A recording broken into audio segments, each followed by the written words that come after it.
God hozachticha mansa pitz Christia.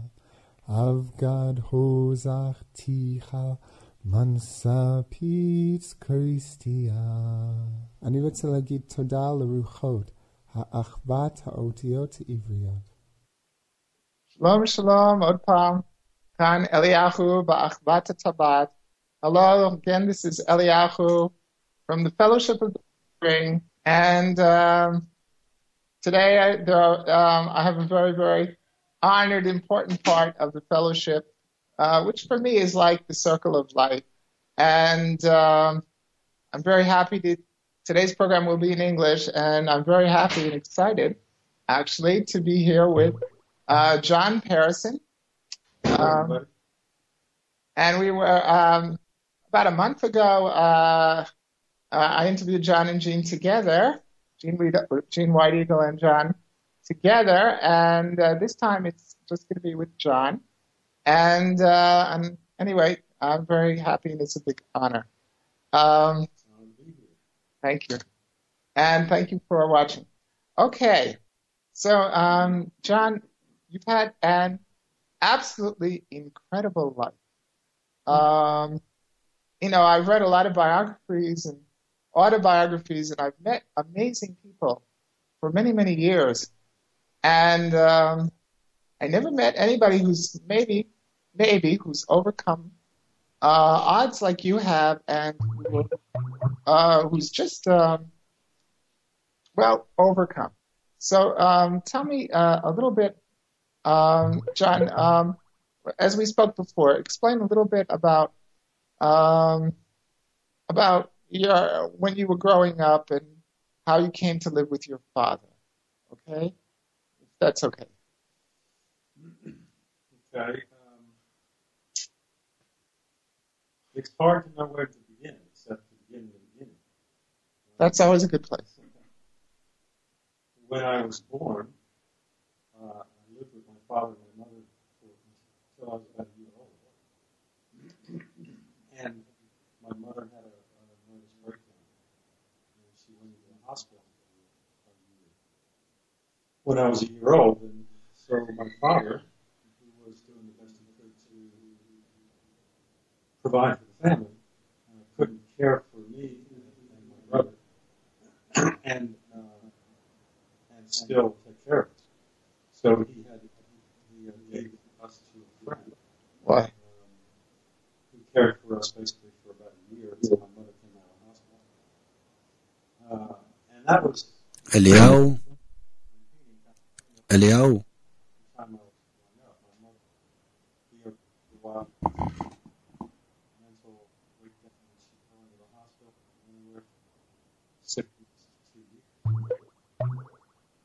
And finally, what happened? אליהו?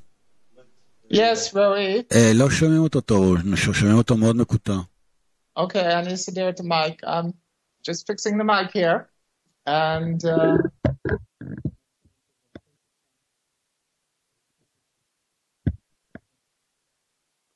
so if I talk to the camera. איך עכשיו, Rory? עכשיו אוקיי. Tomorrow.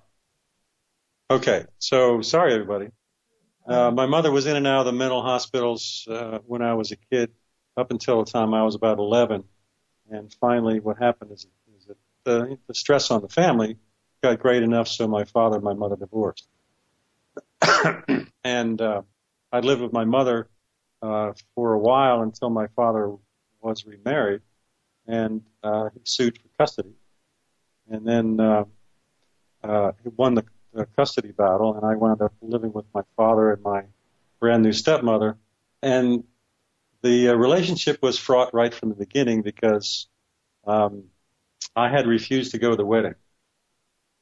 And so I kind of had a strike against me when I went into the household. She also was living with her mother, who was about 75, almost, probably older than that at the time. So, and she had never had children, and she was in her 50s. So all of a sudden she had two teenagers come into the house, me, who was at the time about 13, and my brother at the time, who was about 17. And it was overwhelming for her. And she was quite a judgmental person. So one night at the dinner table, I said to her, Hazel, you're the most immature and judgmental person that I've ever met in my life. Well, as you might imagine, it didn't go over too well. And I could see that the temper was beginning to build as a reaction to what I had said. So I politely excused myself from the table and went up to my room and locked the door because I suspected that I knew what was coming. And, of course, it did. She came running upstairs, banging on the door, and then went downstairs to get a screwdriver to take the doorknob off. And I said, well, you know, this is not good for me to hang around here. So I opened up the upstairs window and climbed out onto the garage roof and then jumped down and disappeared for 3 days. My father had the police looking for me, and they couldn't find me. And when I finally did come back of my own accord, my bags were packed and they were on the bed, and I was no longer welcome to stay there. So I wound up on a place called Bonnie Bray Farm for Boys, which was a state institution. It was a boys' home, basically, for guys, no girls, boys, that were from about 7 to 17, and who had been in minor scrapes with the law, nothing really serious, or had been orphans, or in my case, had really just kind of been thrown out of their families and didn't have a place to go. So the luck of the draw was that the kids on Bonnie Bray Farm either went to a vocational school to learn a trade, or if they had some academic prowess, which I did, went to a high school. And the local high school just happened to be a better high school than I had left when I was living with my father and stepmom. And in fact, it had a graduation rate, people going to college was about 85%, which was very high. But being from Bonnie Bray Farm for Boys, I also had the stigma of that when I went to the public high school. So the teachers automatically assumed that I was incorrigible, that I was stupid, and that they were going to have a hard time with me. And what happened was I was on the honor rolls. I was in excelled in the athletics and playing football and that kind of thing, and was all in the advanced courses and stuff. So I wound up excelling in school and being back at the Bonnie Bray Farm. I also published a newspaper for the boys. I became a liaison between the staff and the kids that were there. I also became the head waiter for the kitchen and had a staff of boys under me. So it was an experience that strengthened me. I bet. No doubt about it. But my brother also went there. Yes. And he had gotten tossed out of the house a couple months earlier than I had. And he was almost 4 years older than I was. But it was the Bonnie Bray was a nonverbal society. If you had an argument with somebody, you didn't sit down and talk it out. No, I don't suppose. You went outside and you took care of it by, fighting. And I was actually pretty good at that too. So. Oh, I hear you were particularly good at that, and thank God you were, because if you weren't, well, it would have been very hard. Yeah. Right. Well, I wound up being the defender for my brother, who was older than I was. 4 years older. Yeah, Wow. but he came out of it pretty weakened. Yeah. Anyway, that's probably more than your audience wanted to hear. But. No, I think it's very important. All of this is the background. And what else?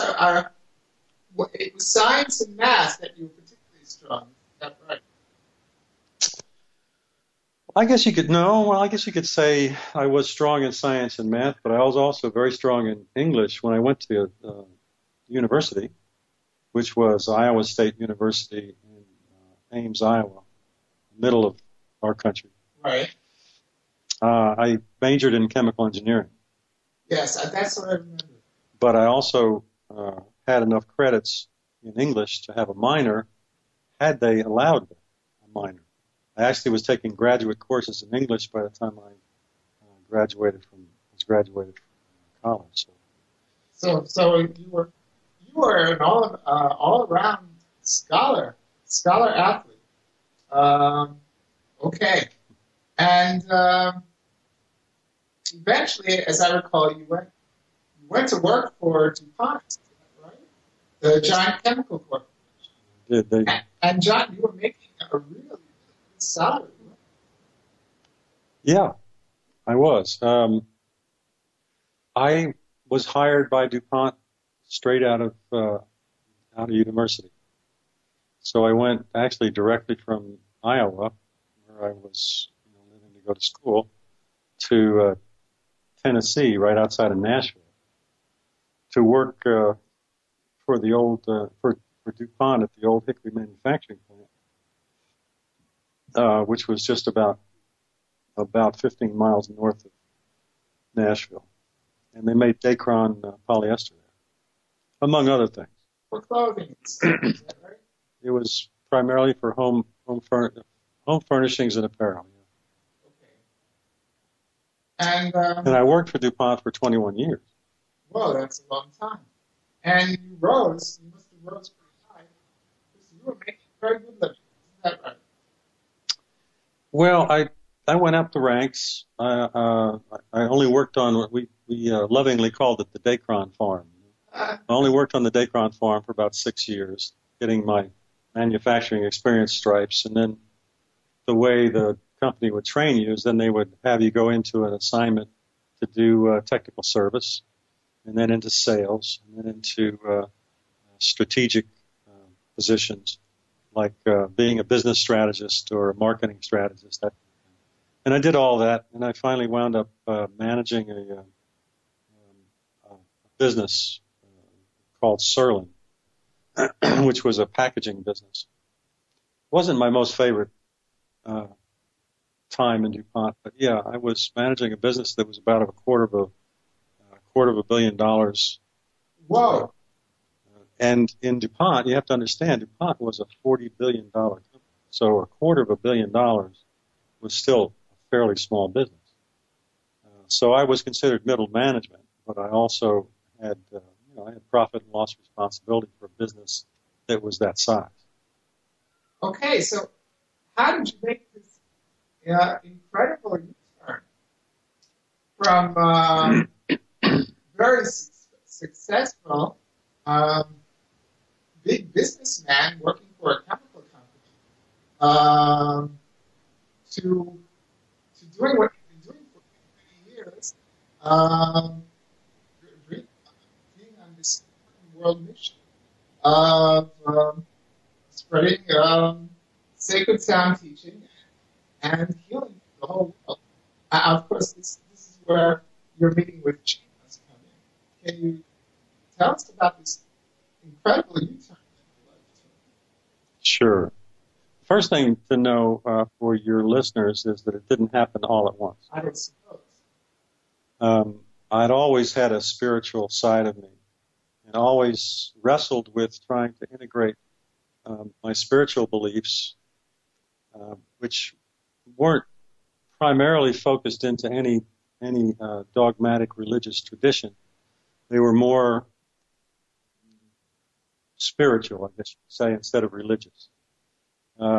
And I recognize that I'm not trying to be judgmental, but I recognize that the two can coexist. But spiritual aspects might be considered, in some regards, more New Age, you may say. Okay. Anyway, I always had those leanings, and I tried to integrate them into my business principles. And there were the best times I ever had in DuPont were those times where I was able to do that. We were able to manage from a more holistic standpoint, from a standpoint of sustainability and taking care of the earth and its environmental aspects in cooperation with what we were manufacturing at the time. And treating all the employees with compassion and empowerment. So what happened was eventually the pathway up the ladder inside the corporation and the pathway to nurturing my own spirituality started to diverge. And it got further and further and further apart. And I finally got to a point inside DuPont where I had to make a decision to stay or to leave. And sometimes when you get to those crossroads, what happens is that the universe gives you a little shove. Yes. Yeah, and that's what happened inside DuPont. I had a little dispute with my boss over expense accounts. And the company, I hated to do expense accounts because it took time away from doing my other management duties, and so I did them, when I did my expense accounts, I did them fairly quickly, and I didn't pay a lot of attention sometimes to things I should have paid more attention to, because it was like in the priorities of things, it didn't seem that important. But the company came back and said, and found errors on several of my expense accounts, and my boss accused me of fraud. Oh, wow. And I came back from a meeting out of town one time, and I was pulled into his office and told that in 15 minutes I was going to be brought in front of a tribunal that consisted of human resources and finance and some other management types, and I needed to answer questions about my expense reports, and I should be very humble and kowtow to these people. Well, I was really aggravated because, my boss was a guy I rode to work with 3 days a week, and we had shared a lot of personal information with each other. We were friends, I thought. Yes. And all of a sudden, here was this betrayal. So I went to this tribunal and I answered their questions, and instead of being humble, I looked at them and I told them they should be ashamed of themselves, and that they, they ought to be spending their time on something that was really worthwhile instead of on a witch hunt, and that I was really aggravated about it. So when I went back into my boss's office and told him I wasn't going to work for him anymore, and that if he could get me a retirement package, that I was out of there. And is that what happened? And that's what happened. So, and they were downsizing anyway, and I knew it. So, even though I was considered a top-rated performer at the time, I was within a gnat's eyelash of being accused of insubordination because of the way I was speaking to my boss. Yes. And they actually accepted my offer, and they got me a package, and I was out of DuPont by the end of the year. So it was a dramatic set of events that really helped me make a decision to take a more spiritual turn in life.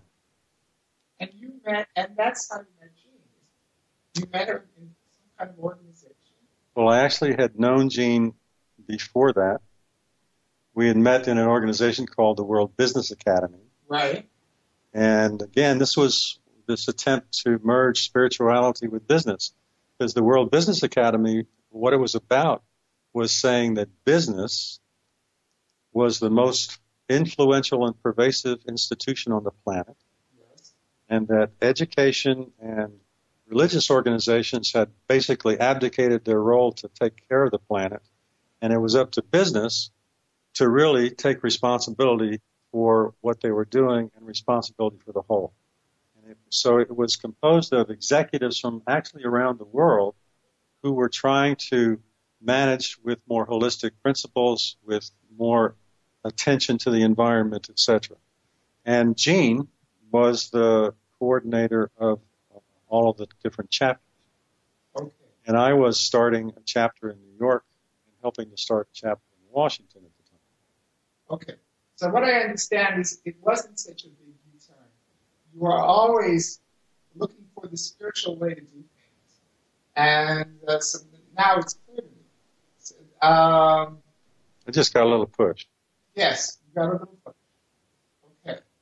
So, John, I want to change gears here. You've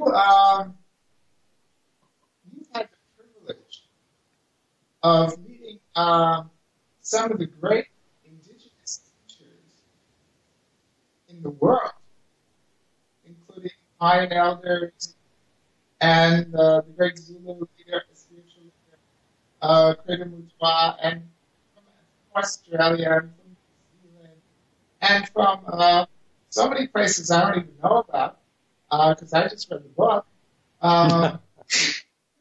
Well, thank you. You're one of the few. Well, I hope that'll change because it should. So you had the privilege of meeting these incredible shamans and spiritual leaders. What have you learned from these meetings with people so different, maybe from the people that you and I have grown up with? Well, one thing I've learned is that they're all human. You know, whether it's Don Policarpio, who was a beautiful Ayamari priest in Bolivia, or whether it was Credo Mutwa, spiritual leader, and Hai Sanusi in South Africa, or Joseph Ryle, beautiful painted arrow in the United States, or Sai Baba. What I realized is that the tendency that we have is to put these beautiful luminary souls on a pedestal. Yes. And when you see them and you meet them and spend time with them up close and personal, they're all human. And they Meaning what? I can remember having an ayahuasquero who was an amazingly psychic individual stay at our home in New Mexico. And we had gone through a ceremony with him one night, and the next morning he was sitting on the couch just crying his eyes out. Crying his eyes out. Because he had his problems too. And, you know, it's easy to look from a distance and say these people have attained such high spiritual states. Which they have. And they have earned them.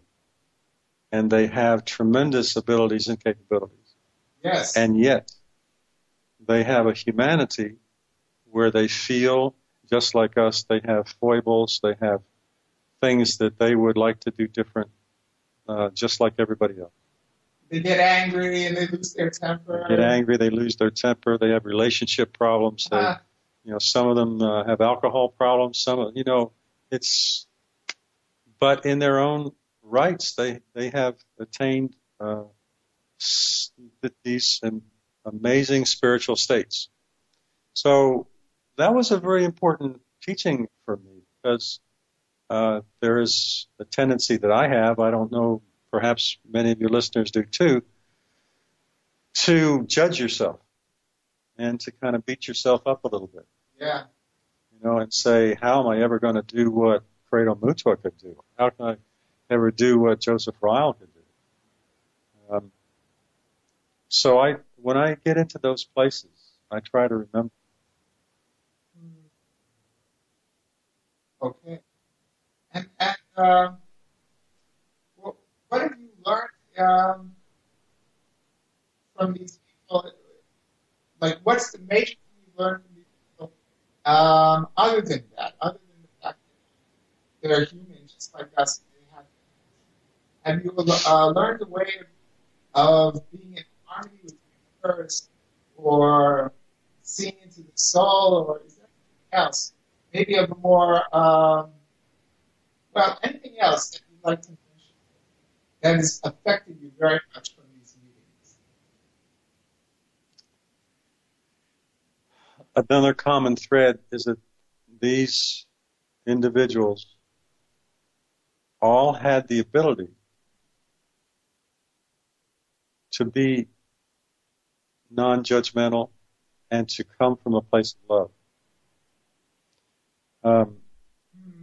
So there's this ability to step back from being caught up in the vortex of life and to be able to recognize that the most powerful force in the universe is love.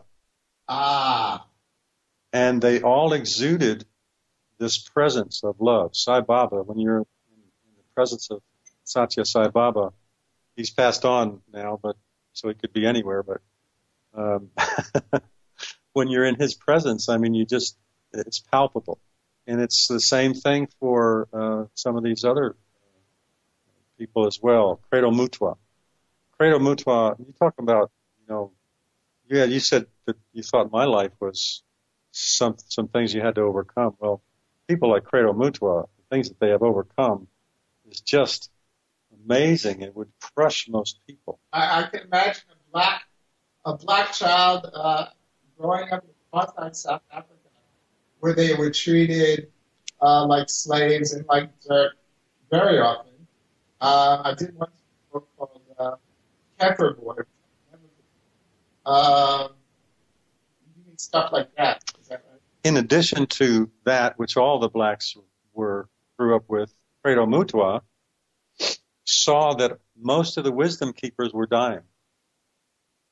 Okay, the people that really held the oral traditions of his people, the people that really knew the spiritual secrets of his people, the spiritual depth and wealth of the tradition that they were dying.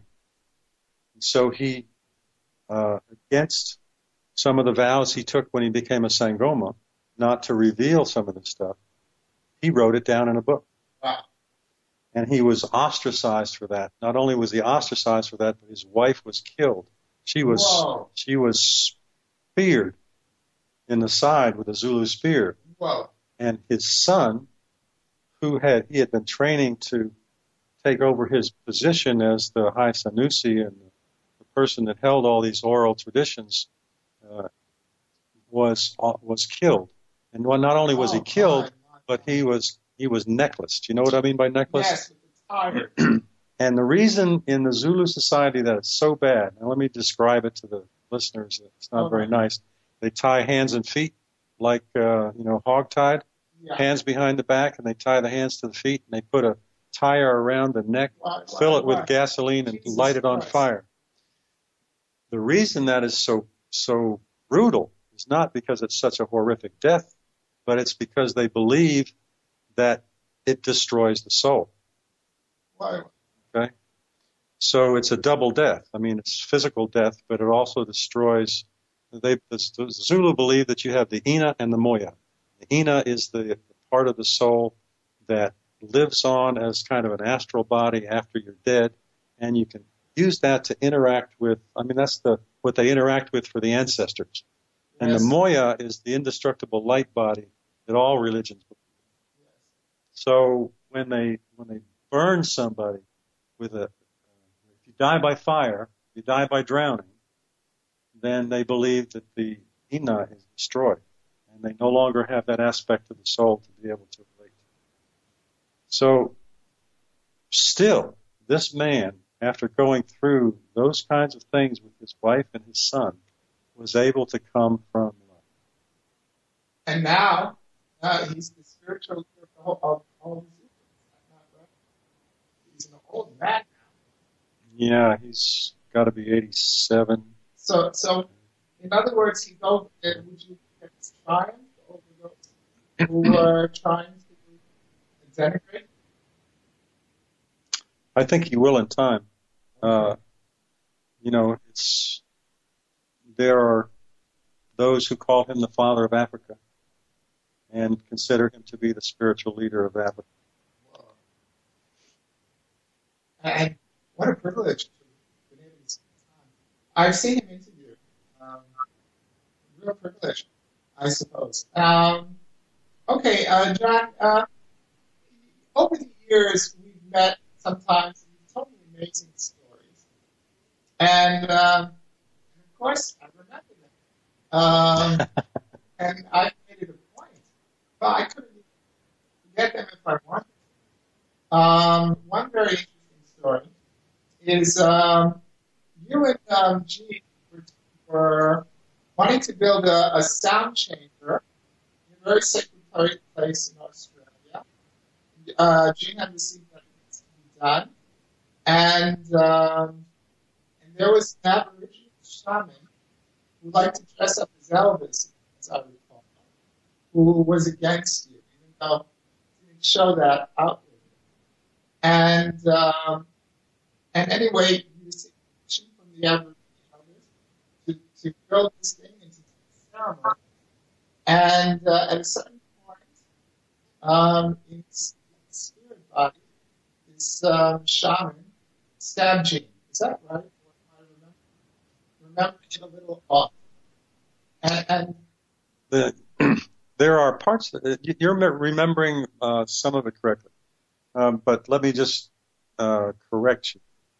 That's what I want. We had a friend in Australia who also was a friend of Joseph Ryle, Beautiful Painted Arrow, who had a vision to build peace sound chambers around the world. And these were structures that were based on the old ceremonial structures from his tribe called kivas, that you could go in and sing and pray for peace. And really what they are is they're kind of like capacitors. You go in and you sing in these things, you chant in these things, it builds the energy up to a certain level, and then the energy goes out and it blesses the land. So one of our friends in Australia built a peace sound chamber on her land. And it happened to be the fourth one that was ever built in the world. And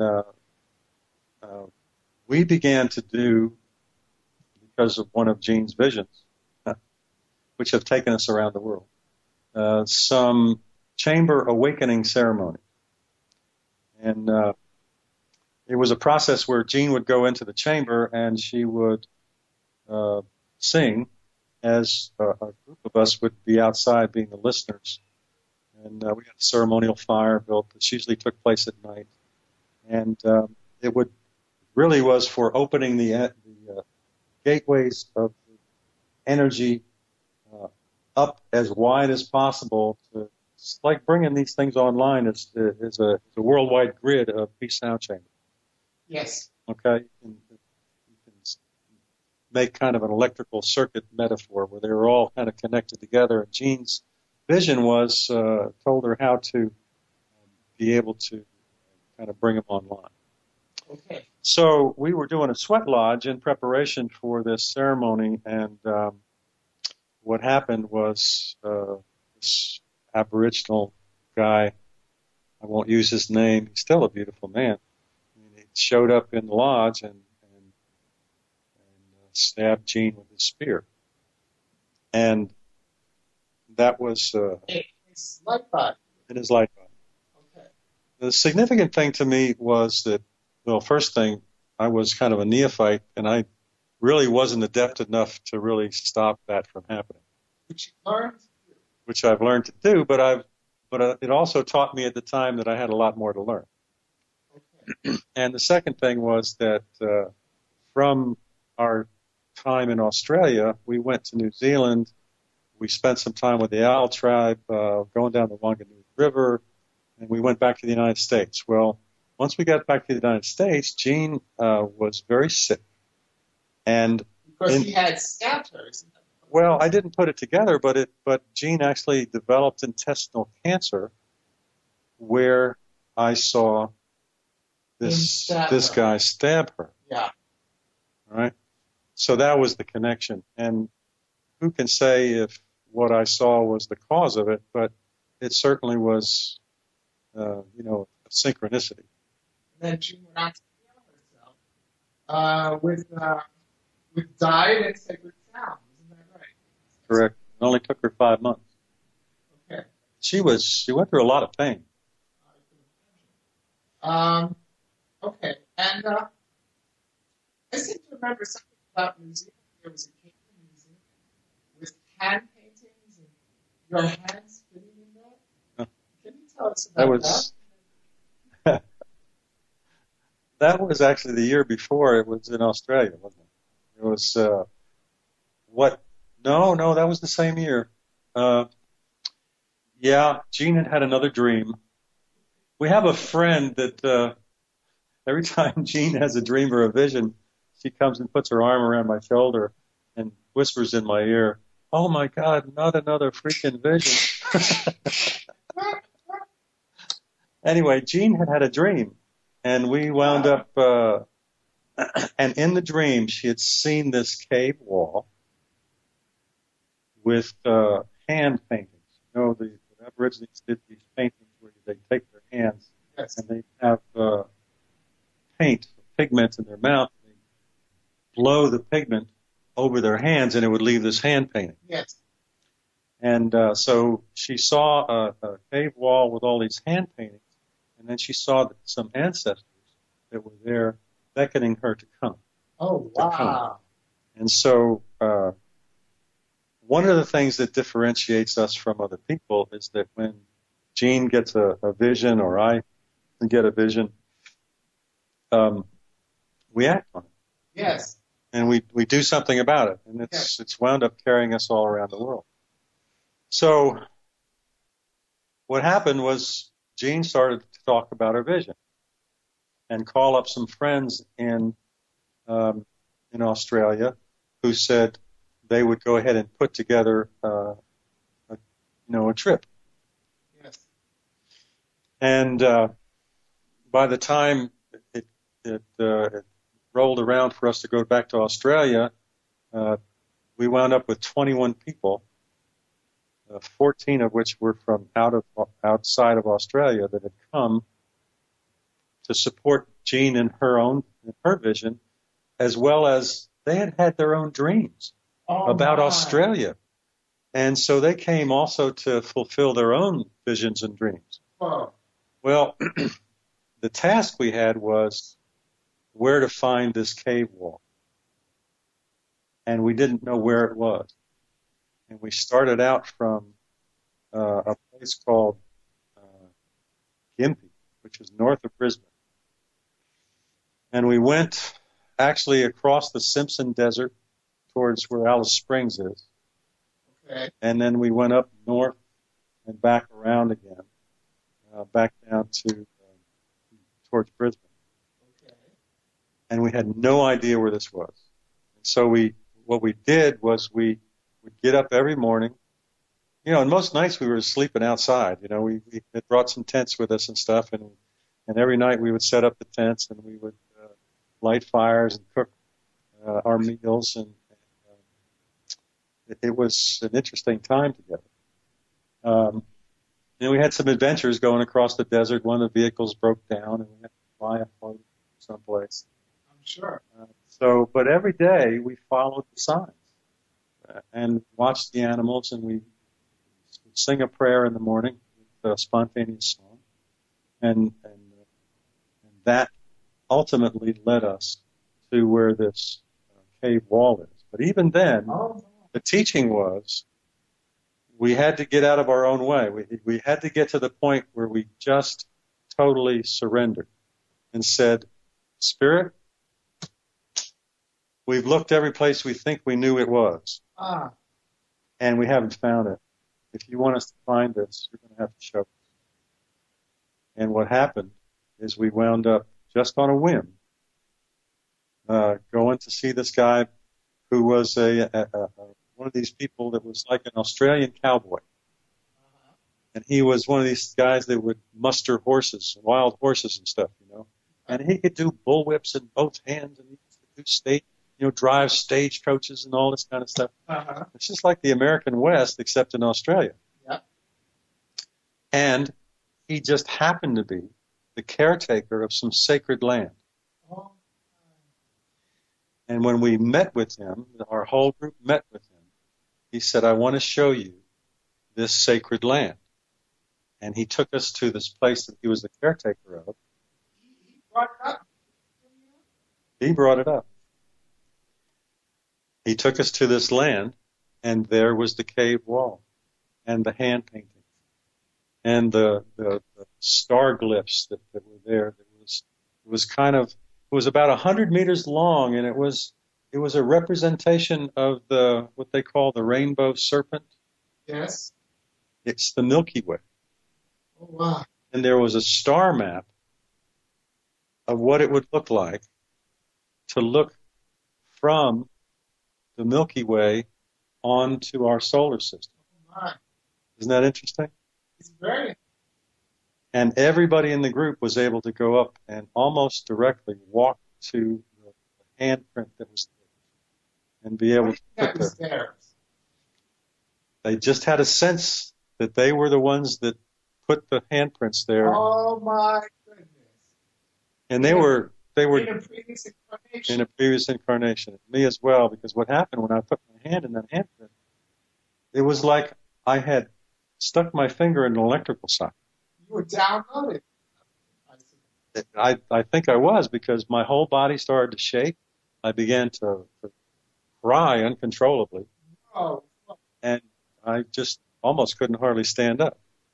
So we got it that we were the ancestors that had put that there.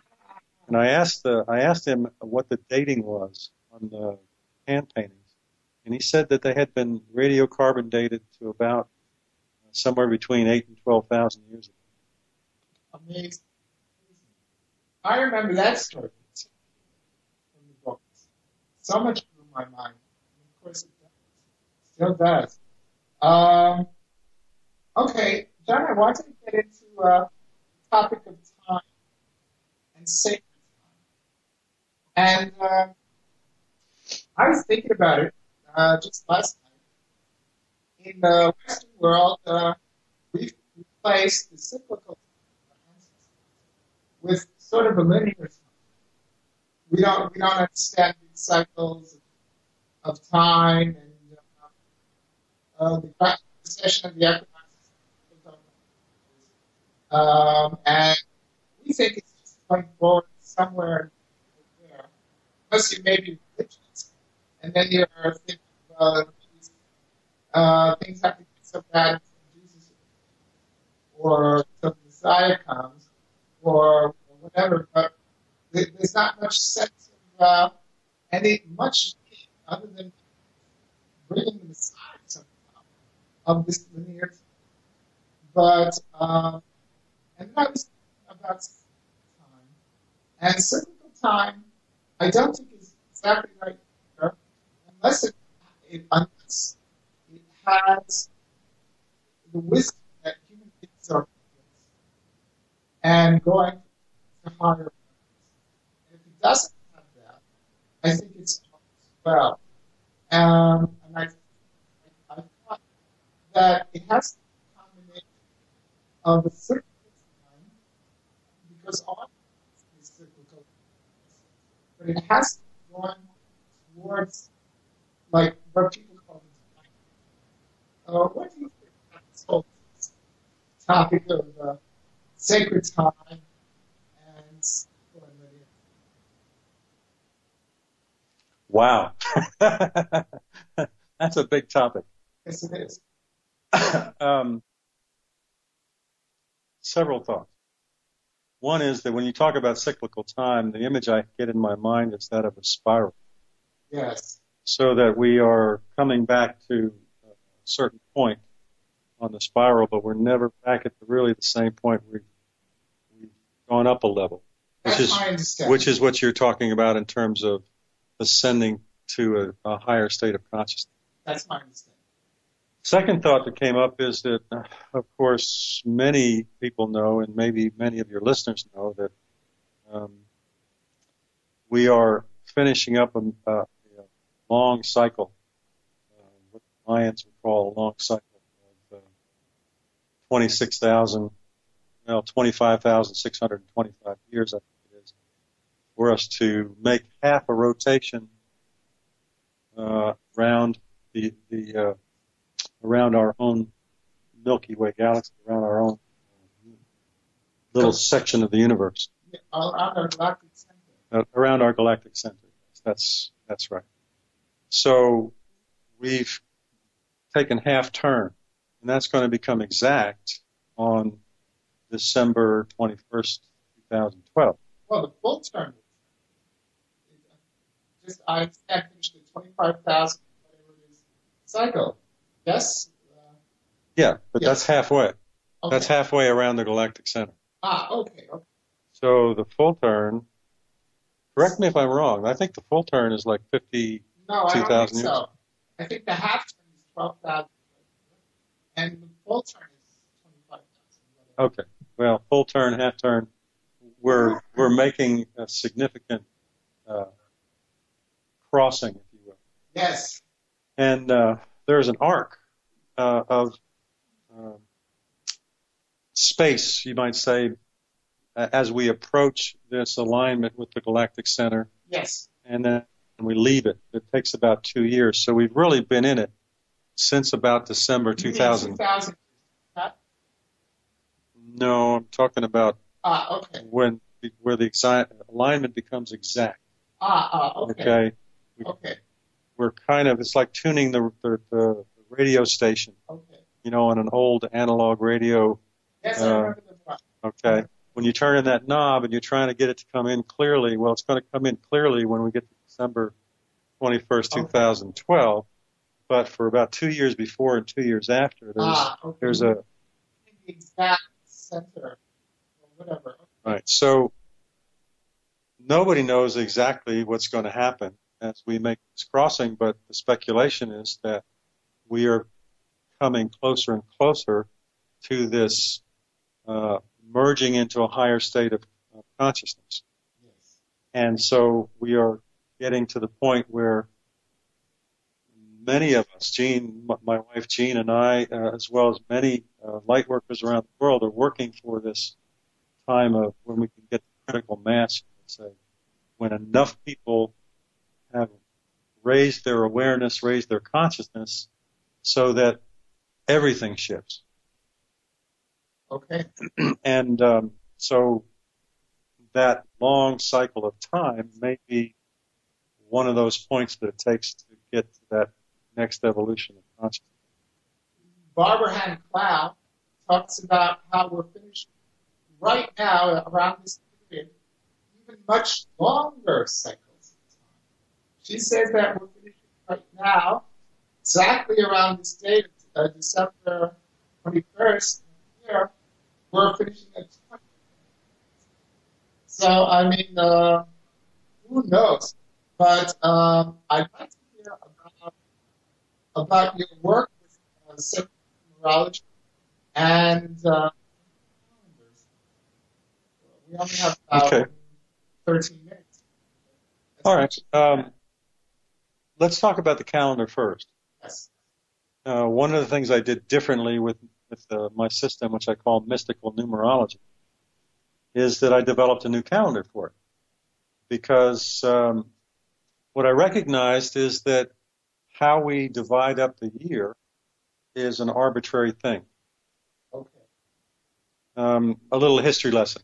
If you go back before Julius Caesar, there wasn't a 12-month calendar. There was a 10-month calendar. Okay. And I know, the Jewish calendar is a lunar calendar. But, well, lunar is somehow made it. Okay. Yeah, and I don't quite understand all that, but I do understand that what happened was Julius Caesar's astrologers came into him and said, we're living by a 10-month calendar, and it really doesn't make sense because we have 12 constellations and not 10 constellations. Right. And so we really ought to have the months roughly line up with the constellations. So we ought to have 12 months. And so what they did is they added 2 months. That's when January and February were added to the calendar. Okay. And they made it a 12-month calendar. Another reason we may have a 12-month calendar is not just because the 12 constellations, because, there back at the time of Ptolemy in the 2nd century AD, they knew, at least back to that time, that there were actually 13 constellations, not 12. And many of your listeners may know that in 1995, there was a recommendation made by a couple astrologers to add Ophiuchus, which is the serpent bearer, to the constellations in the astrological charts. Okay. So there really are 13. Okay. But the Sumerians and the Egyptians were enamored of the number 12. Well, the whole earth seems to be enamored of the number 12. But yes, continue. It may be another reason that we wound up with 12 months. But it's certainly the reason we wound up with 2 segments of 12 hours on each day. Yes. Okay.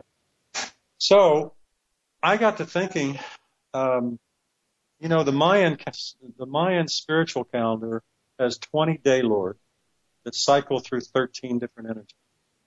And that was kind of my jumping off point. And I said, well, I wonder what would happen if you tried to align the solar year with the number 13 instead of 12.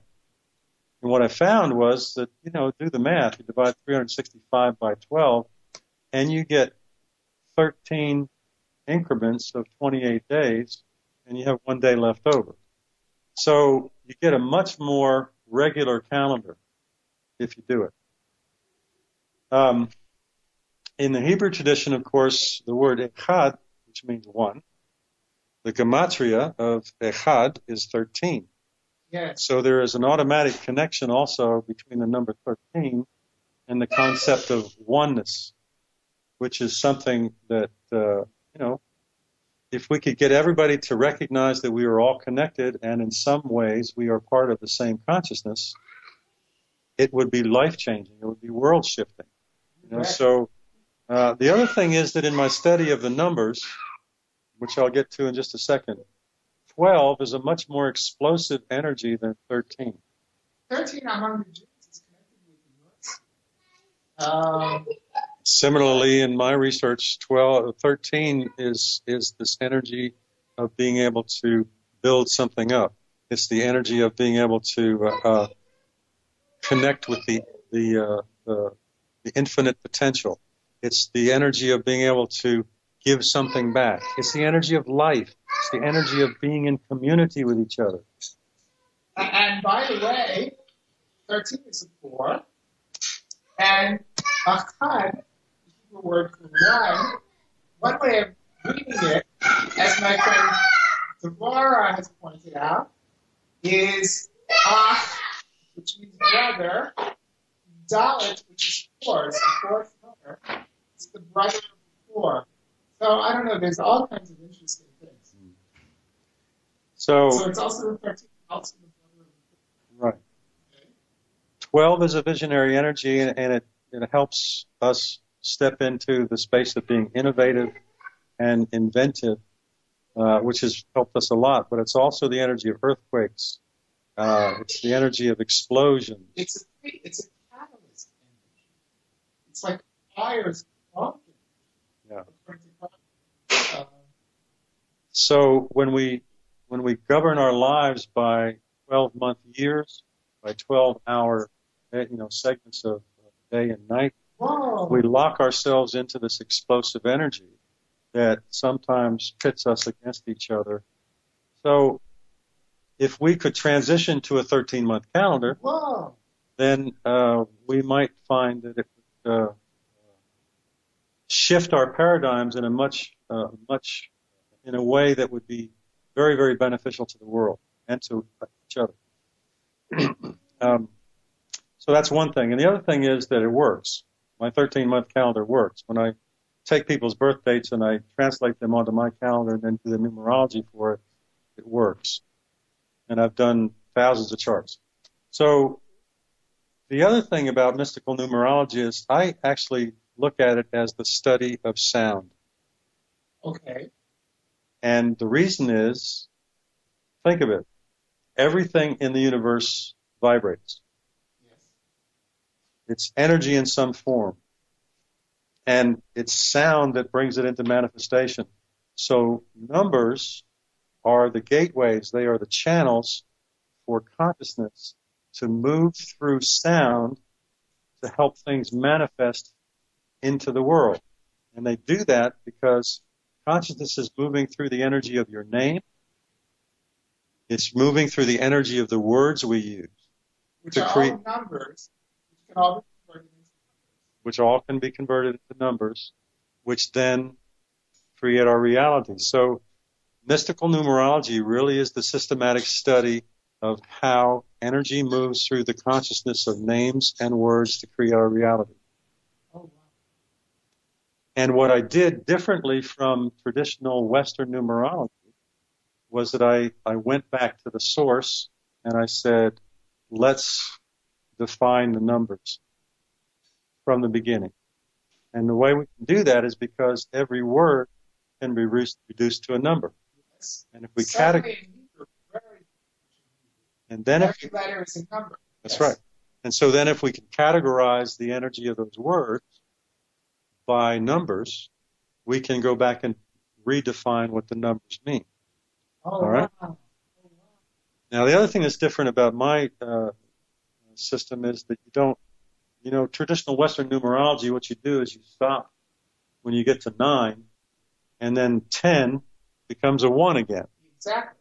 There are only and like you were saying, you were trying to say 12 then is a 3, right. 13 is a 4.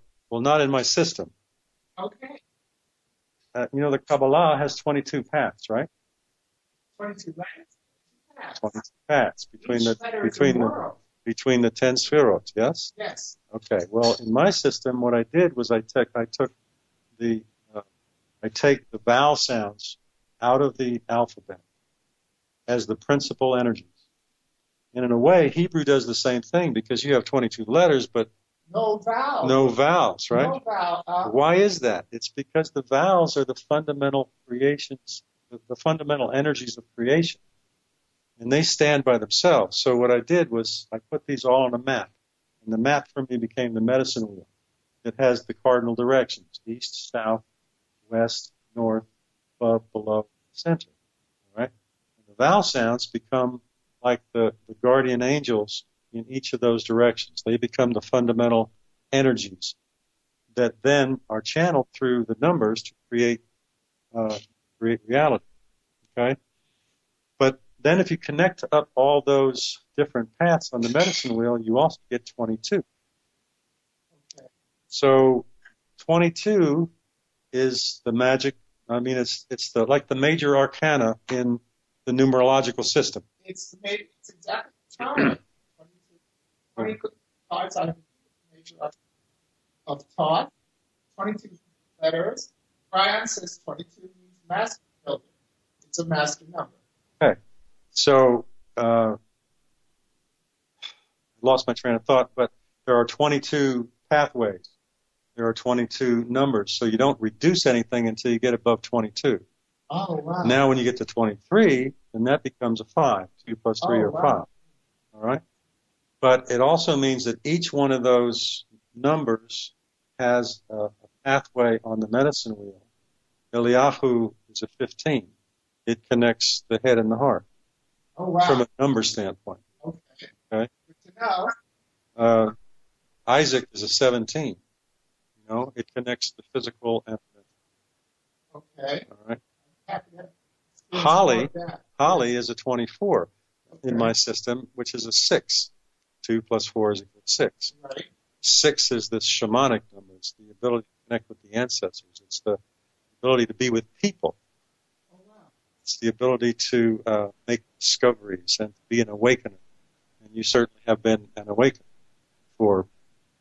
So the principal differences of my system are that it has a different calendar, 13-month calendar. The vowel sounds are treated differently. They become fundamental energies and not numbered. And there are 22 paths on the medicine that become kind of like the major arcana. Anyway, in a nutshell, that's what how mystical numerology differs from traditional numerology. We have not much. But maybe sometime we can later try to hold. John, you've been given this. You have been blessed and received this. Because I'm feeling right now that it's something very, very important. Well, okay. I mean, that's my feeling. Anything else you would like to say? Yeah, the way this has come to me has been over a period of years, but it has always moved forward by these eureka moments. Yeah. Whether they were on a train from Frankfurt to Venice. I can remember riding a train from Frankfurt to Venice several years ago, and all of a sudden just getting amazing, aha, this is how it works. And so that's how this system has developed over the years. I guess you could say it has been inspired. Okay. How about a little song to finish? Okay. Bless the world and bless us all. This is actually a very powerful day to sing a spontaneous song because of the energy of the day with my numerological system. Roy, just disconnect when you have. Please. Okay. Hey ho, hey ho, hey ho, hey oh, hey, ah, yeah, oh, hey, oh, oh, hey, ah, yeah, oh, hey, oh, hey, ah, Yahweh, oh, ah, yeah, Yahweh, yeah, hey, Yahweh, oh, hey, hey, oh, hey, oh, hey, oh, away, away, away,